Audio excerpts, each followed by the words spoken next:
Good morning, everyone. Thank you for joining us for this Title 16 Texas Administrative Code Chapter 4 overview this morning. We're going to get started in just a moment. We've got some other people loading in still, so we're going to give them just a moment to get in the room and get started with us. And then I'm going to turn things over to Christine Peters, who is the director of our environmental permits section in technical permitting. But thank you for joining us and giving us your time this morning. Hopefully we'll be able to answer some questions for you.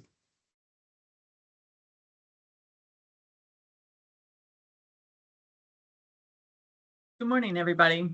I think people are still filing in, so I was giving folks a moment to get into the webinar. So let me introduce myself while we get started on webinar 1 of our series. We have 4 webinars planned over this month of April for Chapter 4. And let me get started. My name is Christine Peters. My role within the Commission is the Manager of Environmental Permitting and Support Unit. We review and issue permits for facilities that manage surface waste from oil and gas activities in Texas. EPS is part of the Oil and Gas Division here at the Railroad Commission. I'm certain that EPS staff will continue fostering the professional relationships that this unit has worked hard to develop with industry. In the coming weeks, you will hear in-depth discussions on the following topics from my staff that will not be covered in today's webinar. Excuse me. These include Adrian Charles will be covering authorized activities, registration forms, and other changes to the authorized pits next week at our second webinar. On April 16th, I will be back to discuss changes to the notice processes in Chapter 4, additional requirements for pits in Subchapter A, and changes to the permitting application forms. And our last webinar is scheduled for April 23rd, and Sandra Forbes, who is our compliance manager, will be covering compliance, changes to our compliance forms and templates, and a more in-depth look at how our compliance team is working with waste haulers. And she will be rounding out our webinar series. I hope you will all be able to attend the series, and let's get started with today's overview of Chapter 4.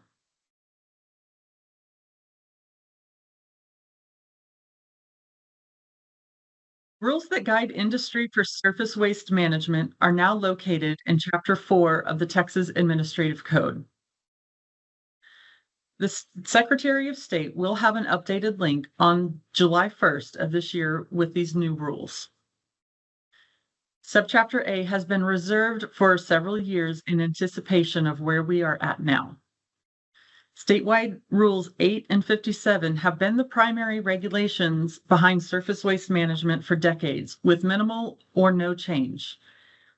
However, industry has modernized and advanced forward. It's time for our rules to be modernized as well.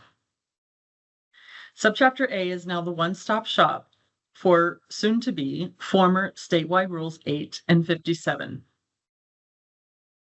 Subchapter B has existed in its current capacity as the Commission's recycling rules for some time now. This rule modernization did make amendments to Subchapter B, and that was to incorporate legislative updates, definitions, and consistency with modernization found in Subchapter A. Subchapter F of Chapter 4 relates to the Commission's jurisdiction over disposal of oil and gas norm waste. No changes were made to Subchapter F. I acknowledge that there are errors in Chapter 4, and those were adopted on December 17th of last year. These errors will be addressed through guidance documents that will be provided to industry until corrections to the rule language can be adopted. So let's begin with a brief overview of terminology that spans both subchapters. I'd like to take a moment to briefly touch on a few of the definitions that are found in Chapter 4 that underwent revisions with this modernization. Let's begin with pits. Subchapter A aimed to simplify the quantity of pit definitions. However, this does not change the function and need of a pit or its permit. The function of a pit serves at a facility remains unchanged. It just may not be explicitly defined in Chapter 4 or in a facility permit. Permits will be written for a permit number, such as P099099, a made-up pit number that one day may exist. And EPS staff can include an intended function or functions of a permitted pit in a reference table. My hope is that this will provide clear direction both to the operator and to commission staff when they're conducting a site visit and for daily operations for each waste management unit at a facility. The simplest rule of thumb for pits in Chapter 4 is this. If it is specifically called out in Division 3 for operations authorized by rule, then it is an authorized pit. If it is not an authorized pit, it simply needs to be permitted. So let's talk about a commercial facility. This is one who is permitted under Division 4, whose owner or operator receives compensation from others for the management of oil field fluids or oil and gas waste, and whose primary business purpose is to provide these services for compensation. Then we defined a non-commercial facility as one which is not commercial. Definitions found in Subchapter A do carry throughout the entirety of Chapter 4. Subchapter B does contain a few additional definitions. Next, we briefly outline the divisions found in Subchapter A. So Division 1 provides a framework of the statutes that direct rules found in Chapter 4 of the Texas Administrative Code. In these statutes, the Commission has the authority to permit other non-hazardous waste at a waste management facility under the Commission's jurisdiction in the Oil and Gas Division. Examples of permits that environmental permitting has issued includes, but is not limited to, geothermal resource water pits or disposal of drill cuttings from wells drilled for carbon capture. Division 3 will be operations authorized by rule, and this includes land application of water condensate, inert oil and gas waste, land farming of low chloride water-based drilling fluids, burial of other oil and gas waste, and authorized pits. Next week's webinar will provide information on the upcoming registration requirements and associated forms. Division 4 is the place in the rules that provides the foundation for permitting surface waste management facilities. EPS has been streamlining existing permits into a facility-wide permit. This has allowed for operators to have one renewal date for many pits, whereas before there were many renewal dates for many pits. This can simplify notice requirements for one notice to one notice for a 5-year cycle, for example. Divisions 5 through 9 continue to expand upon the requirements found in Division 4, depending on the specific types of waste management activities that need to be permitted. Division 6 is titled Additional Requirements for Permitted Pits, and that is the topic that will be discussed on April 16th. Division 10 covers waste transportation and some new regulations for trans-jurisdictional waste. Division 11 is not a focus of the webinar series. However, the notable change to requirements for surface water protection relates to the removal of discharge permitting authority resulting from House Bill 2771 in 2019. This authority now lies with the TCEQ. Next, I will discuss some important dates and the transition into this rule implementation. When Chapter 4 was adopted last year, the Commission put a 6-month hold on implementation until July 1st, 2025. This allowed time for industry and staff to prepare for these changes. Permits that are issued on or after July 1, 2025 will be done in accordance with Chapter 4. I recognize that there will be a period of transition as permits that are currently pending review or those that will be filed in the months ahead of July will chart a slightly different course than a permit application filed on or after July 1st of this year. For some time, this means EPS staff will be working to finalize any applications filed under these rules that were in place prior to July 1st of this year. Regardless of when an application was filed, if a final permit action is pending with the Commission, it will roll into the new rule requirements if the final permit is issued on or after July 1st, 2025. As the manager of environmental permits, I want to acknowledge that I fully anticipate future conversations with industry where we may need to find a reasonable solution to an issue that may directly result from this transition. My goal is that EPS will work with industry through any of these questions as they arise in the most reasonable manner that is in line with the Commission's rules. Why don't we look at some of the items in Division 1? Generators will characterize the waste. This is a requirement that is found throughout Chapter 4. Process knowledge may be used to categorize the waste material in accordance with the categories listed in the definitions. Laboratory analysis of the waste may be required for waste generated at a commercial facility or transferred from one commercial facility to another. Division 1 includes updates that discharge of oil and gas waste into surface water as a waste management method is prohibited unless it is authorized through a permit from the Texas Commission on Environmental Quality, or TCEQ. As part of this rule modernization, EPS is working to provide electronic filing options. In that light, when the rule includes the ability to accept modern application filing methods when the Commission has an approved system in place. When that happens, we do not have to require a wet ink signature. Later in today's webinar, I will discuss our first electronic filing application and the process that's associated with it. So let's move into exceptions, which is the focus of our next slide. I understand that there's going to be this transition phase, which I've already just mentioned.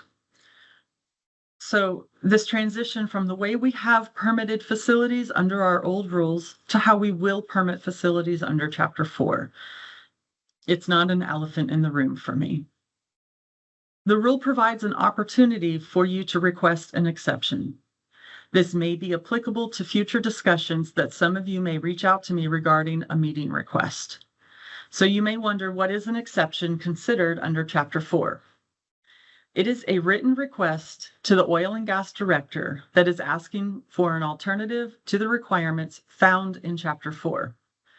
The operator must show in their exception request that the alternative is at least as equivalent in the protection of public health, safety, and the environment as the rule.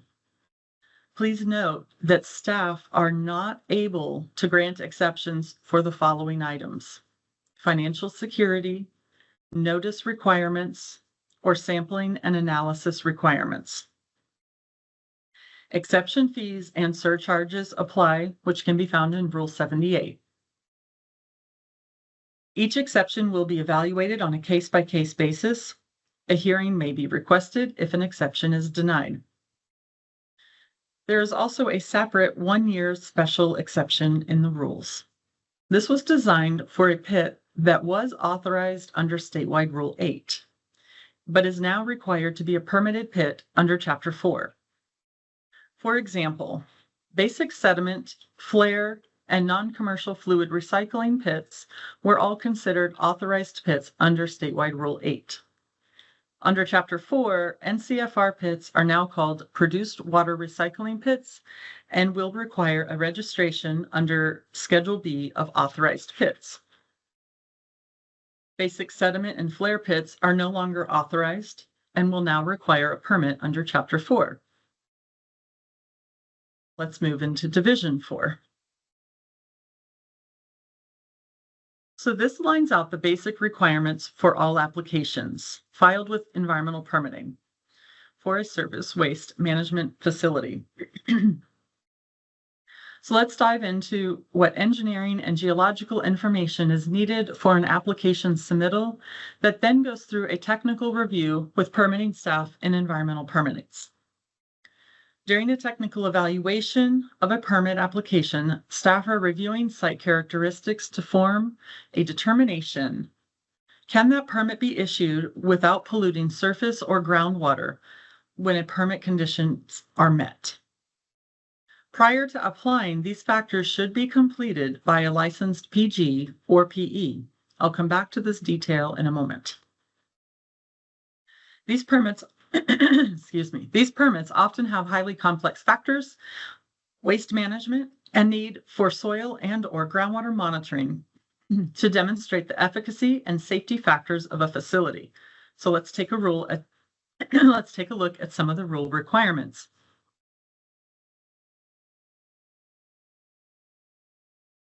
Let's start with soils.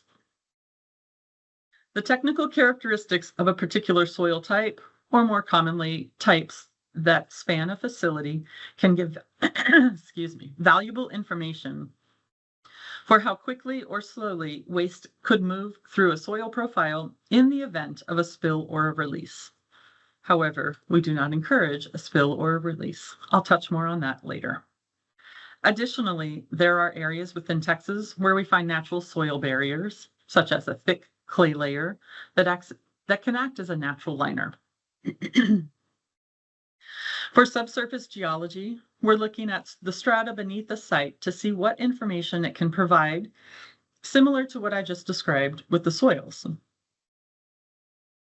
Staff evaluate underlying characteristics, which may show highly permeable or impermeable layers below a facility.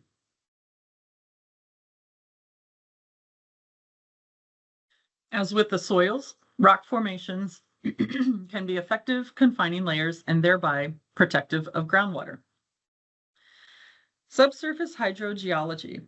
This is a fancy term for subsurface water or groundwater.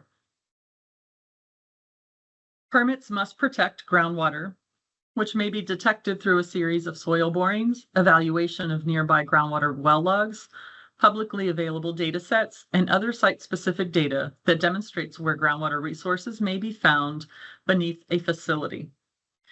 If you hang on for a bit, I will address groundwater monitoring wells that EPS may issue as a permit condition for a facility in a few slides. Additional geological or engineering information as necessary. This can include baseline information for site characteristics that may be requested to demonstrate that issuance of a permit will not result in the endangerment of human health and the environment. This information helps staff to better understand whether or not any prior contamination or elevated constituents existed on site before any waste management activities commence from a new operation.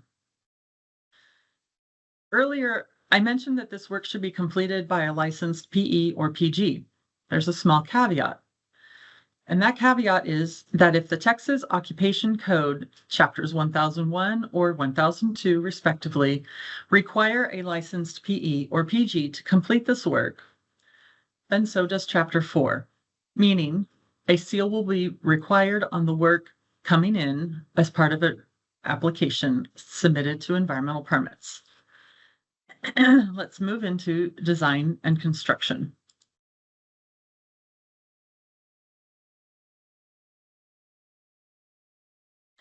As I've been relaying through the webinar today, Chapter 4 has a strong focus on a facility-based permit for surface waste management. Many of you have been working with staff and EPS to combine separate permits into one facility-based permit. This has been well received and successful. Chapter 4 now provides us with a framework to continue streamlining how we issue permits. I appreciate all of you who have been so willing to work with EPS staff, as I have requested to combine separate permits that are within the same facility into one facility-based permit. What did Chapter 4 add that needs to be included when you're designing, permitting, and constructing a facility for our review? The rules are asking for a facility diagram, a description of liners or information demonstrating that liners are not necessary, a map view, and 2 perpendicular cross-sectional views of pits and storage areas. Chapter 4 asks you to show how all stormwater will be managed at the facility. This means contact and non-contact. And Chapter 4 made updates to the fencing requirements to accommodate for terrain, livestock, or vegetation challenges with the use of lockable gates. While this language may look familiar from permits that you may have seen or had issued for your facilities, it was not necessarily all in Rule 8. Operationally, staff will be evaluating how waste is moved through the facility and each waste management unit. This may include a variety of factors that will be evaluated when commission staff are on site for a visit, such as weather, chemicals that are used on site or stored on site, inspection logs, stormwater management, freeboard, or sampling and analysis records. Chapter 4 defines freeboard as 2 feet, and it must also include the volume of a 25-year, 24-hour rainfall event to be contained. I recognize that there will be some pits that cannot meet this operationally. An exception under 4.109 may be requested. Let's move into a quick recap of groundwater monitoring information.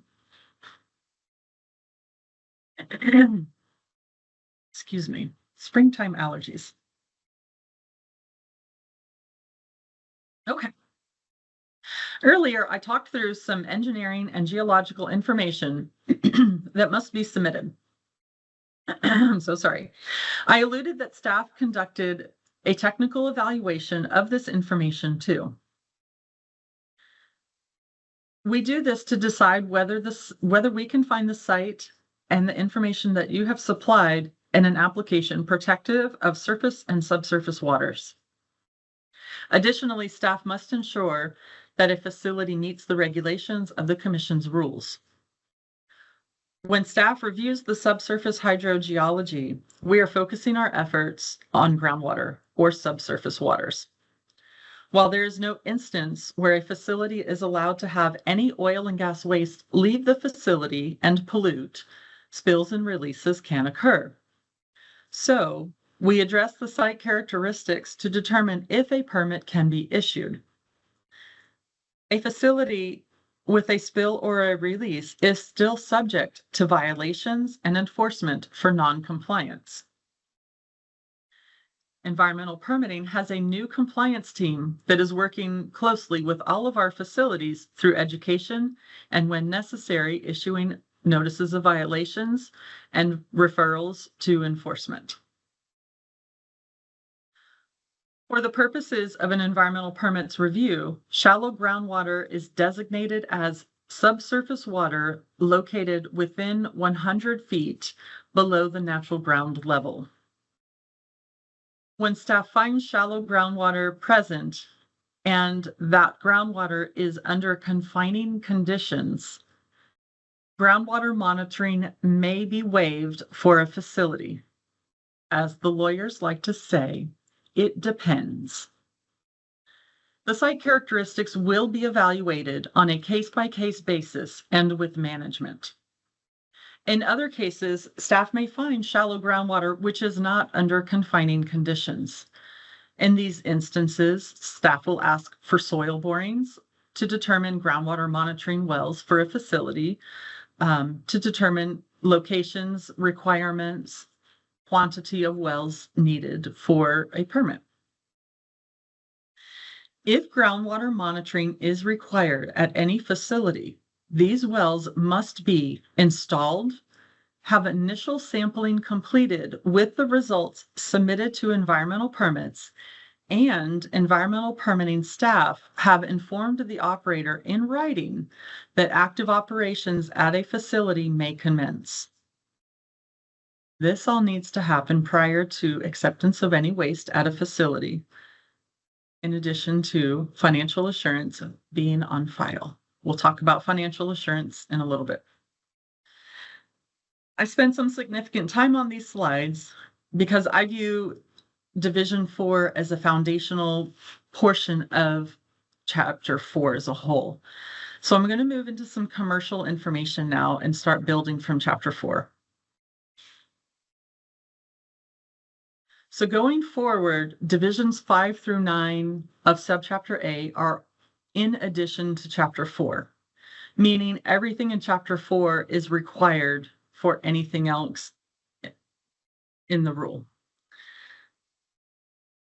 The Commission recognizes that the new definitions of a commercial facility may alter a facility's classification. This may take a facility that was non-commercial prior to July 1st of this year and is now subject to commercial requirements. Let me provide that new definition once more.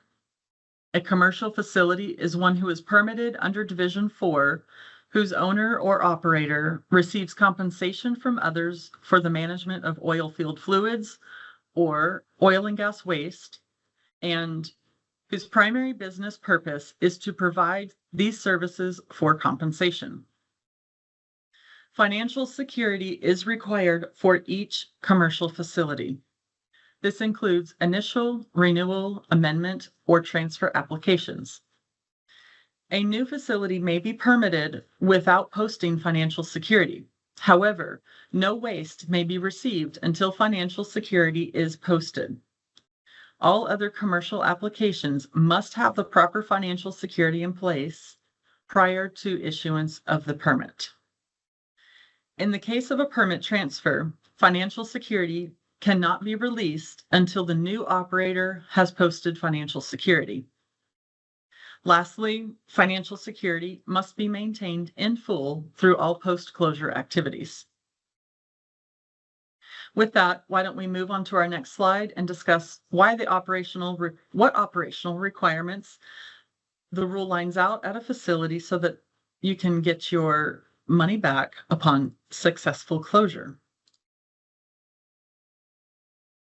The photographs on this slide show an example of what the state may need to fund if environmental permitting staff released the financial security prematurely.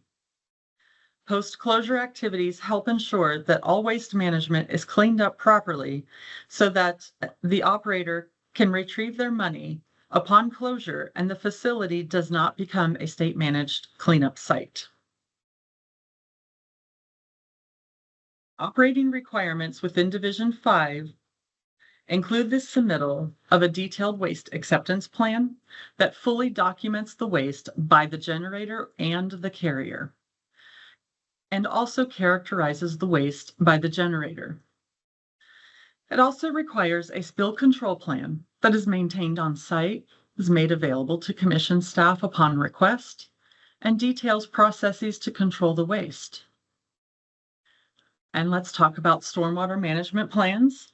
We want that to show how stormwater is maintained on site.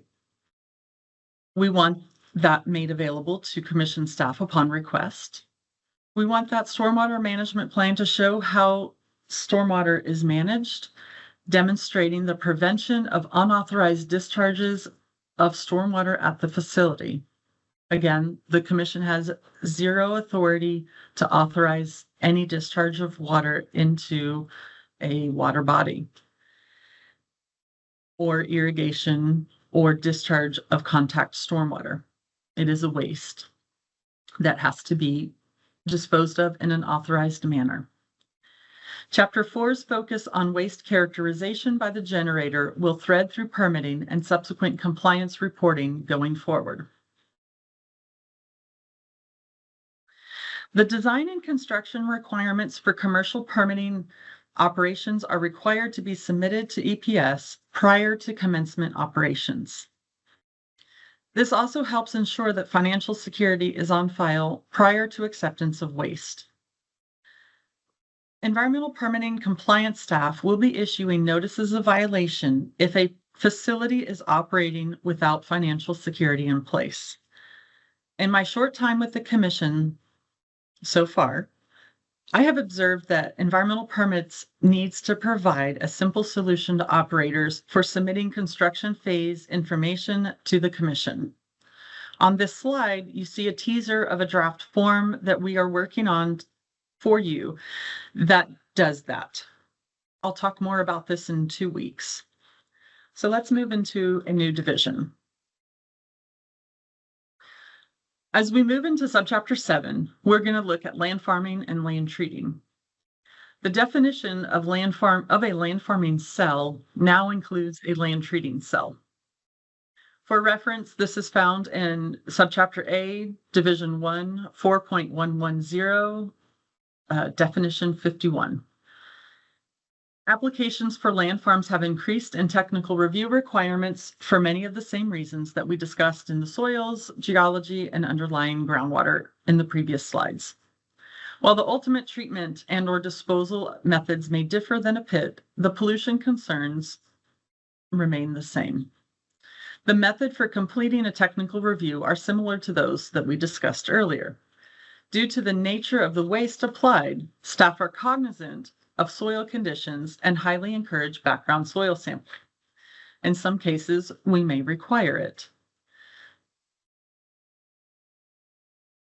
Background soil sampling is beneficial for establishing soil parameters, as some soil classifications in Texas may have higher electrical conductivity. For example, part of staff's review must include the ability for closure of a land farm cell, which includes revegetation appropriate for the geographic region. If the land farm activity drives the salinity too high in the soil profile, proper revegetation for the geographic area at closure may be challenging, if not impossible. New to Chapter 4, Division 7 includes reasons for denial of a land farm application. Your slide notes will include a list that is complete, such as distances from features like wells, public areas, water bodies, unsuitable soils, prohibition of a land farm within a 100-year floodplain, or compliance of a facility or non-compliance of a facility with the Commission rules. Also new to Chapter 4 is that the total cumulative volume of waste applied to any land farming cell over its lifetime shall not exceed the permitted volume. This is intended for an application to demonstrate how much waste will be received over the lifetime of that land farm or that particular cell. What is the total volume of waste planned over the lifetime for that cell? Knowing this information will help staff know when a land farm cell will need to be closed when evaluating land farm permits and subsequent reports. Total cumulative waste applied over the lifetime includes both solid and liquid waste. As I mentioned earlier, there are errors in the rules. This requirement regarding solid and liquid waste is in Division 3 for authorized land farming. However, it should be applicable for all land farming operations. Additional discussions related to authorized land farming for on-lease will be discussed in next week's webinar, and the district office issuance of minor permits for off-lease land farming will remain the same. So let's switch gears to reclamation plants, and there are a couple of new changes that are significant. Otherwise, reclamation plants remain status quo. These changes include a 5-year permitting cycle for all R9 permits. If an R9 was issued prior to July 1st of this year, that permit will automatically expire on July 1, 2030. A 5-year expiration date will appear on any R9 permit issued after July 1st of this year. R9 permits will now be transferable and renewable under 4.122. I want to briefly discuss miscellaneous permits. There's not a lot of change to the way the Commission issues minor permits. In Division 9 for miscellaneous permits, we added language for certain pilot projects, which are for recycling activities not authorized by rule or permit. Typically, Commission staff have been issuing these pilot projects for irrigation of treated produced water for non-food-based crops. Regarding minor permit applications, please continue to submit these either to your district office or to the central office in Austin, as you have been. There is no change to the status quo. Environmental Permits has been listening to industry. We agree we need more electronic filing, and we have our first option that is ready to be rolled out any day now. As we get into Division 10, we talk about waste transportation, which is primarily our waste hauler applications. And a few other items are found in Division 10, and I will touch on those in a moment. Waste hauler applications have moved into an electronic system called Lone Star. Some of you may already be familiar with Lone Star with other applications here at the agency for P5 and P18, which are live in Lone Star as well. While the information on this slide is not part of Chapter 4, I do want to let you know about the upcoming process for waste hauler permitting in Lone Star and how a hauler can access their waste hauler permit. The NTO for this release came out on March 27th of this year. Commission IT staff are making their final polishing details for the waste hauler application for your use. I anticipate this to be finalized any day now. So hang on. It's not quite out yet, but the NTO is for April and we are almost there. There is helpful information in your slide notes. You may have seen these notes before if you've worked to troubleshoot a P5 or a P18 in Lone Star. Those groups shared some of their lessons learned with us as we moved into Lone Star with waste haulers. What I really want to drive home is that for accessing and applying for waste hauler permitting in Lone Star, the hauler will have to first go get a RAMP account if they have not done so already. Additionally, if you have questions about how to get your RAMP account, please contact the Railroad Commission Help Desk. Information and links to get started in RAMP can be found in the slide notes. Environmental permitting staff are not equipped for helping an operator through setting up their RAMP account. This is best done through the Commission's Help Desk. They are your best resource, and their contact information is on the slide, and we are happy to help with all things waste hauler. And we will be putting up as much new information on our website to assist through the process, but we do not have the portion of RAMP. Lastly, environmental permits. We'll be talking about waste hauler permitting in Lone Star more at the regulatory conference in mid-July at Kalahari. The next slide is going to expand on our new rule under Division 10. And this is for trans-jurisdictional waste transfers. And this is 4.192. This rule is designed for the management of certain oil and gas waste to be managed at appropriate TCEQ facilities and vice versa. Please note, this portion of the rule has a different effective date than the rest of Chapter 4. Implementation of 4.192 occurs on December 31st, 2026. At a future date, a special waste authorization form will be created for this purpose. Operators who wish to pursue this avenue will have to gain approval and signatures from both agencies, the Railroad Commission and the Texas Commission on Environmental Quality. This concludes my updates to Subchapter A, which is the longer of the updates. I appreciate you bearing with me. I have a few shorter updates for Subchapter B next. Once again, I want to provide a roadmap for Subchapter B. This should be very familiar with one addition for beneficial use of drill cuttings, Division 7, which is new to Subchapter B. Next, I want to give you a high-level primer of legislative information that led to the changes that drove our Subchapter B updates that came from legislative bills. And I want to do this in plain language or as close as I can get. Divisions 5 and 6 of Subchapter B comprise our commercial fluid recycling rules. The two legislative bills on this slide will drive the remaining edition of our What's New in Chapter 4 webinar today. House Bill 3516 came from the 87th legislative session in 2021, and it encourages fluid recycling, which we already do. It also added some rule parameters and methodology, which is discussed in slides to come. Senate Bill 1541 came from the 85th legislative session in 2017, and it primarily adds beneficial use and defines what is a legitimate commercial product. Direction from these two bills drove most of the changes for Subchapter B and Divisions 5 and 6 for commercial fluid recycling.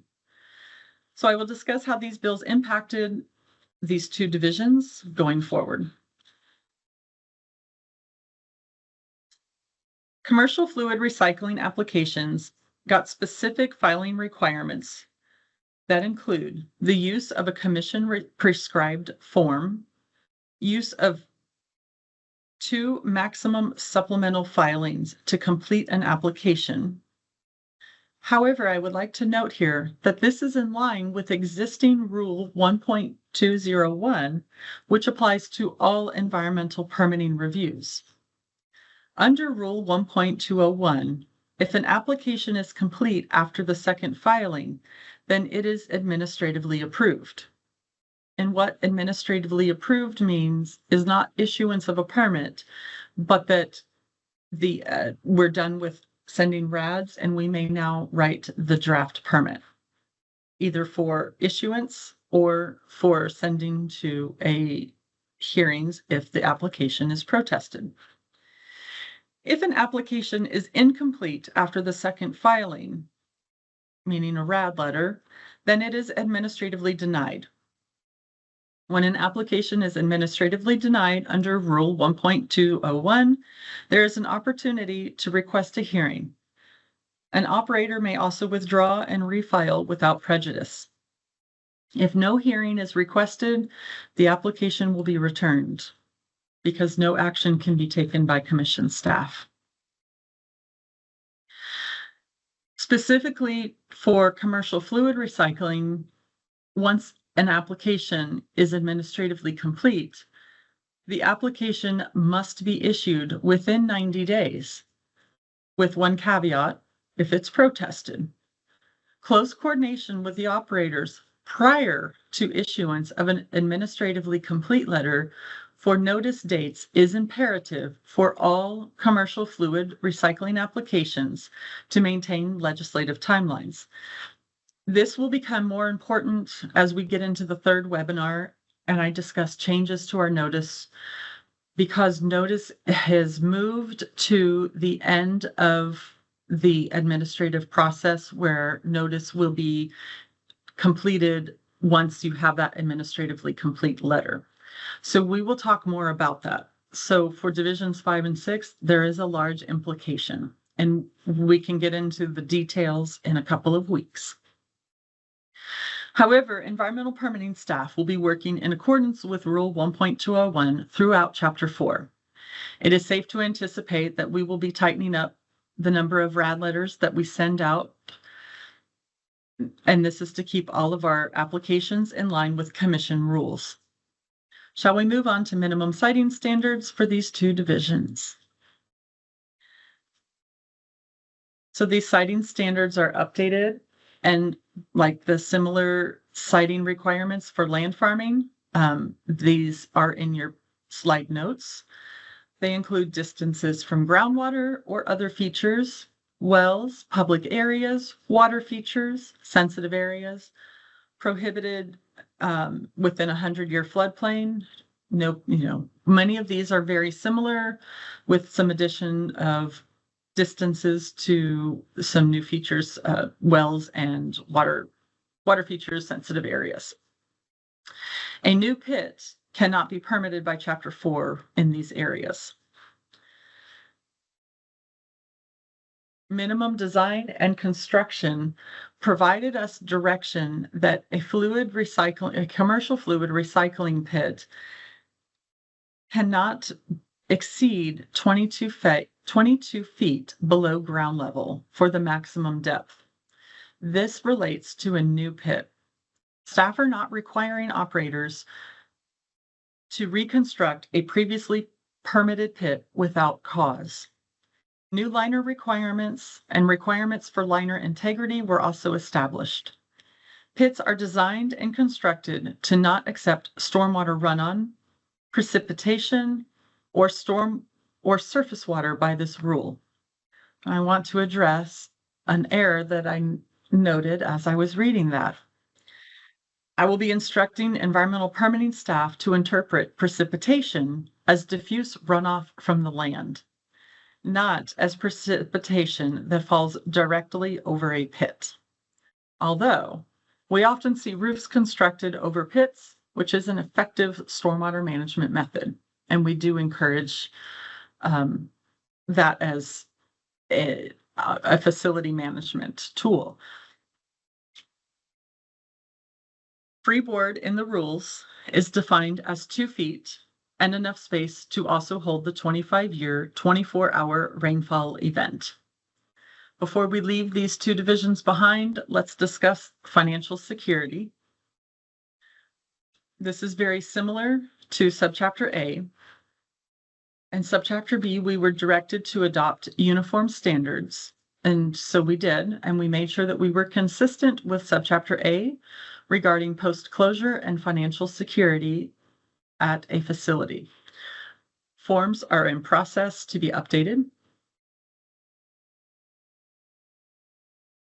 So I now want to preview a new initiative falling under Subchapter B, Division 7, and this was a result of Senate Bill 1541.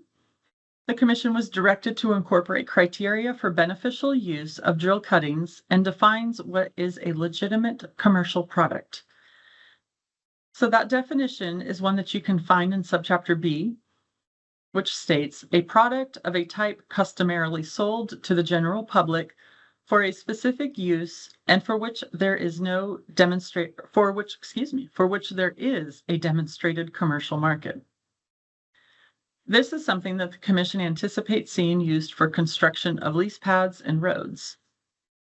I'm going to conclude the technical portion of the webinar and close out with a few reference slides for everybody. Here's some general guidance that just is meant to be helpful. We are updating online guidance that's meant to replace the current Surface Waste Management Manual. The rule numbering, there's a little hack to it. Subchapter A, everything starts with 4.1. Subchapter B is generally all 4.2 until you get to Division 7. We ran out of numbers, it's 4.3. There are a few locations in Division 4 that provide some transition and instruction, and those are listed here on your slide. Once again, I acknowledge that there are some errors, and I'm working on the most effective and efficient manner to address those for streamlined permitting. Our additional webinar dates that will be coming up, I hope you can join us for these, as we will be providing some information that we intend to be beneficial for everybody going forward. And lastly, we have some new inboxes, and I wanted to provide a slide of how to contact environmental permits and quickly go through these. There is a brand new email inbox for Chapter 4 questions. This may not be something that stays around for forever. Honestly, I'm not quite sure, but it will be around for a bit. As long as I'm getting questions in it, then it has value and it will be monitored. Enviro permits, this is our gold standard. This is where I have asked everybody to send everything so that it doesn't get lost. As staff come and go, sometimes some of your questions have been lost and we have never received them because they have gone to individuals. So I always ask that enviro.permits gets copied on your emails at a minimum. And if all else fails and you don't know which box to send something to, send it to the Enviro permits.